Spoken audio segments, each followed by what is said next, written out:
Welcome to another episode of Frick 5, and I'm so pleased to introduce today's guest, and it is Charlotte Vignon, who for almost 12 years was at the Frick Collection as the first curator of decorative arts there, and many of you will remember her fabulous projects on Pierre Goutier, her book on Duveen, her amazing exhibition with Edmond Deval, among many other things. And Charlotte, just in the middle of February, before actually much of this crisis locked down a lot of American and European cities, moved just outside of Paris, where she is now the director of the Musée de Sèvres.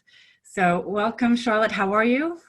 I'm doing well. It's so nice to see you, Aimee. It's so nice to see you. Well, what I missed off of your biography is the most important part, and that Charlotte was my office mate for the last 5 years, and we miss you so much, Charlotte. So nice to see you virtually now. Nice to see you too. How is everything going? Are you, you guys are in the middle of spring, so everything you look great. The sun is shining through the window. The weather is beautiful, and it's really, really nice to be back in France. Also, I miss you all. I miss New York, and I'm following the news, and I'm very sad to see and hear what's happening in the world, like we are all, but you are New Yorkers, you are strong, and you will survive. And we will, and we can toast to that. I toast to that. It is late in the evening, or later in the evening for Charlotte, so a toast to us and to you. Let's dive into the questions because everybody is loving to hear the answers to these. What's the work of art or museum that changed your life? Actually, I chose the Basilica of Saint-Sernin in Toulouse. So you understand that all of the questions you're asking are very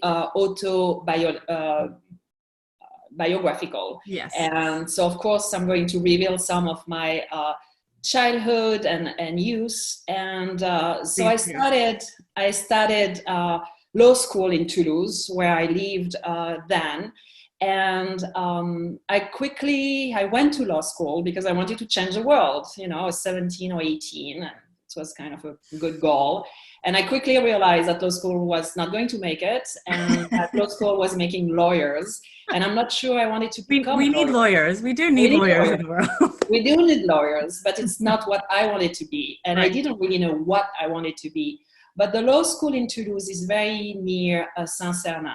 So it's a place that I just used to go. And especially inside, where I, for the first time, experienced the power of architecture, the power of being surrounded by art, and being very inspired by the history, the age of these old stones, and the kind of serenity that he brought and clarity that he brought to my own life. And I just wanted to actually more study art or architecture or history rather than being a lawyer. And soon after, I finished law. I stayed, 4 years. Mm-hmm. And after I moved to Paris and study art history. But this feeling of being inside this basilica, this architecture, being surrounded by this beauty and this sense of history was really profound in my choice of becoming an art historian. So if you could weave your myth in hindsight, looking back at that touchstone moment, how do you think you would tell the story of then becoming one of the foremost curators and now directors of decorative arts in the world? It's always going back to experience. Yeah. I think you need to experience art, and I always said art, it's a physical almost feeling. You need to feel it with your body. It's not intellectual, actually. For me, it's really starting with this emotion. And we'll talk about that later, but it's about how to talk about this personal emotion, to share it with a larger public. But it has to be a first very strong emotion that make you pause, make you think, make you reflect on your own life, your own feeling, or the world in general, or whatever. But you need to have this personal, deep impact. And for me, it's always a starting point. And Saint-Cernin was that starting point. Well, this view here, looking down the nave of Saint-Cernin, one feels immersed in this experience. And what's been amazing about your work as a curator and your future work as a director, I'm sure, is the way that you can bring that immersion and that storytelling to life, even when your object is so small, a teacup, a little, something that you even hold in the hands, and yet you can still bring to life this immersive experience. So that's been one of your gifts, I think, Charlotte. So I think that's a continuation, I think, from this I'm moment glad.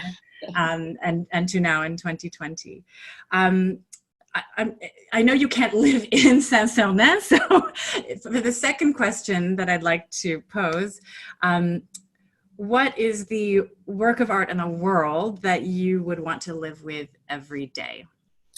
So that was an interesting question, because there is actually a few of them, but I end up choosing one of my favorite paintings, and really the one I want to live with. That was the important element of the question. Yeah. And I chose The Kiss by Klimt, because I just, first of all, who doesn't want to live with a painting that first is large and express so well, beauty, sensuality, love, and also I love the fact that I love the gold in it. I love the references to past, to Byzantine art. Yeah. How this painting is at the same time extremely abstract, but also figurative. These two bodies like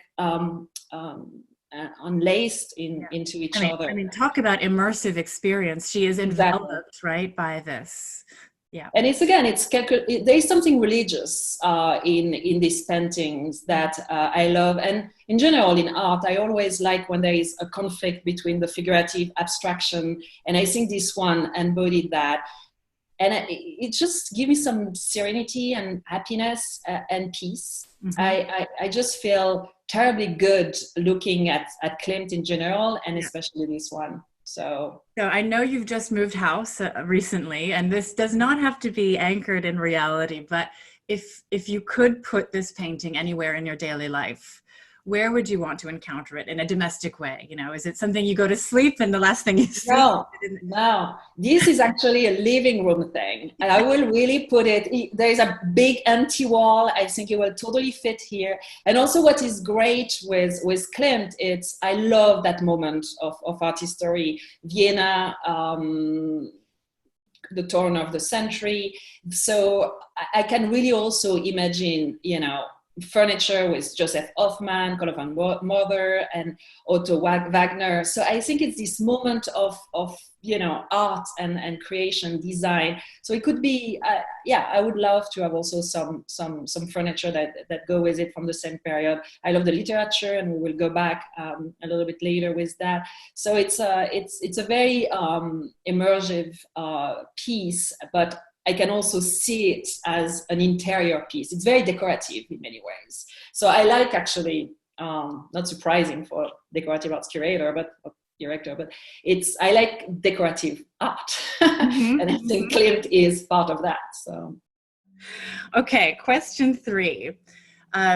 Which book and which piece of music inspire you the most? And so why don't we begin with the book? I think that's what we have first, Yeah. So I chose also a book that I read when I was young, and it's Auguste Rodin by Rainer Maria Rilke. And Rilke is a fabulous poet that actually my mother introduced me to him. My mother was born in Basel, in Switzerland. I spent a lot of time there, but her first language was German. And so and she loved Rilke. And so very early on, I was introduced to him as a poet.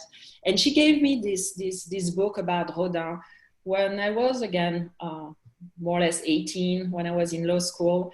And he had this profound moment, really effect on me, because I realized how beautiful not only it is to be an artist and to create art, but to speak about it, to write about it. Mm-hmm. So Rilke was the secretary of Rodin for several years, and as his own great writer and a poet, of course, he wrote beautifully about the work made by Rodin.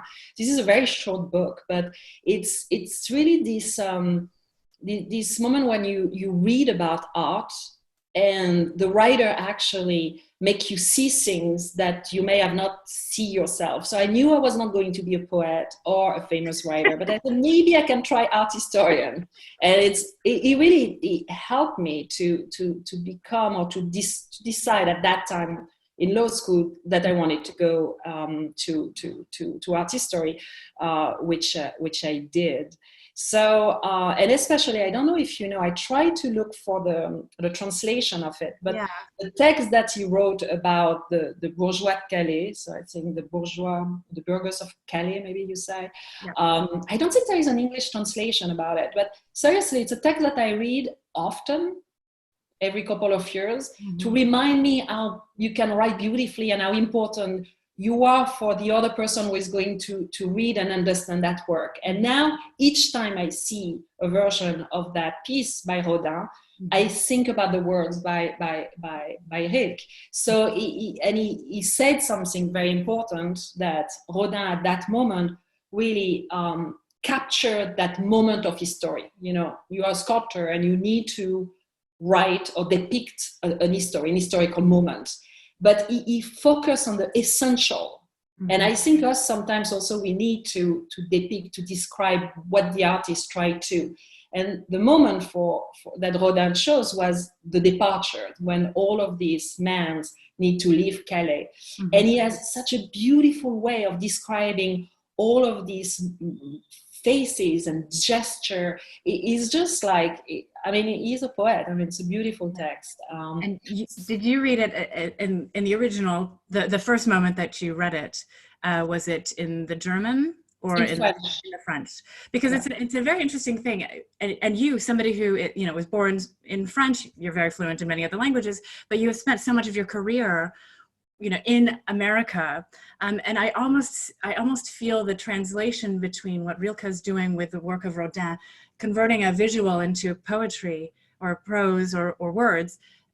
It's the work of somebody too who has to tell different stories in different ways in different languages. And that's another powerful thing that you've done. I think you're able to bring out different strains because, as we all know, writing and speaking in different languages necessarily means you're saying something else, right? I mean, the language only has its limits. So it's an interesting sort of parallel between writing about visual arts and also the translation of what you're trying to say in various languages. Yeah, and in the process, you touch different people. And at the end, it's always your audience. You speak, you write for yourself, but it's also mostly for your reader and the people who are going to listen to you. And I think each time it's exactly what you said. It's depend on the audience, and you're touching a very different audience depending of the language you're doing, the type of writing you're going to. So it's a lot about translating what an artist has tried to say or express in different way. So I wonder if that's a perfect segue to the piece of music that you have found the most inspiring.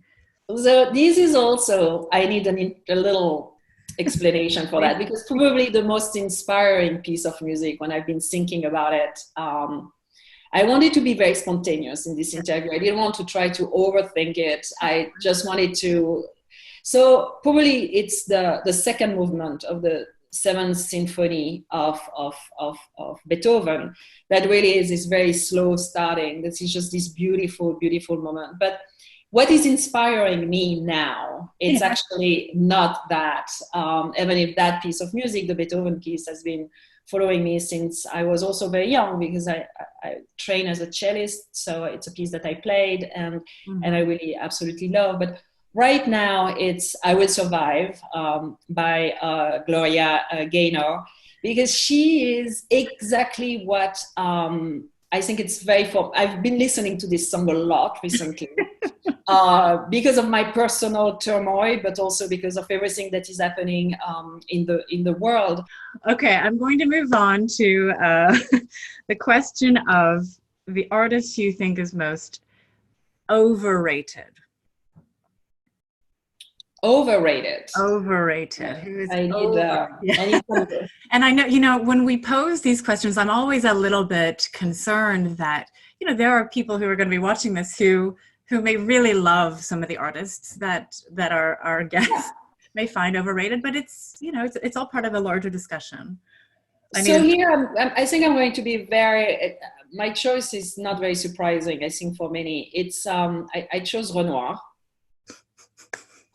And this is a good example of the Renoir that I really ate. And it's not, Renoir could be an amazing painter to start. And he depicted beautifully well the art, the Parisian arty worlds of the 1870s, 1880s. And there's some great example, but there's just too many of his paintings. There's too many exhibition about it. There's too many books, there's too many postcards, and at the end it's just too many that just killed Renoir, I think. And also is terrible about depicting a flesh, and here is a lot of flesh, and he did too many of them. Well, what's interesting is juxtaposing this picture in particular and what it represents in Renoir's painting and art with an artist who you find completely underrated, which is Philippe de Champagne, believe it or not. And that is a little bit of an homage to my teacher. First of all, I always like Champagne. I always like 17th century French paintings. And I think this is a great painter, great representative of the classicisms of French paintings. And I actually do like the austerity of the Jansenism that he incarned. This is the great painting, the Ex Voto at the Louvre, but it's also, I love his portraits of Richelieu. He's probably the best painter of Richelieu. And thank you for putting this one, National Gallery, I think. It's really, I love this painting. But, and I do believe that is underrated. I mean, we haven't seen an exhibition about him for years. Certainly not, I think, an international one. Mm-hmm. I think his value on the art market is also relatively low at the moment. And when you think about his contemporary, like Poussin, mm-hmm.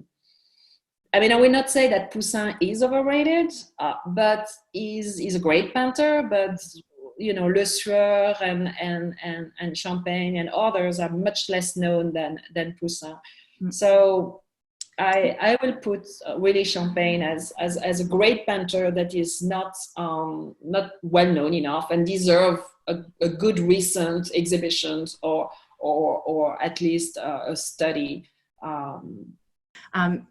Possibly very different from the person who you would have had paint your portrait. If you could choose anybody to paint your portrait, who would it be? So that was a very easy one. That's Andy Warhol, because he is, first of all, to go back to a question you asked earlier, where to put these paintings. I've always wanted Aimee. It's a dream, like of a teenager dream, to have a Andy Warhol on the top of my bed, over my bed. So, I mean, first of all, when you have your portrait painted by Warhol, you have achieved something in life.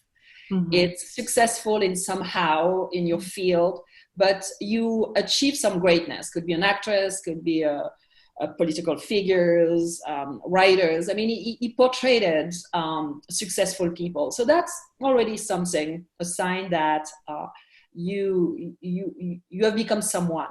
But after, the most important thing, I think, it's this idea that he created an image that becomes iconic. Mm-hmm. And after that person is known almost forever as that image. Mm-hmm. So powerful is image. And it's because it's pop art, because it's Warhol, mm-hmm. because it's of his success, but they're almost beyond the art. It's just like that person become that image almost without psychology.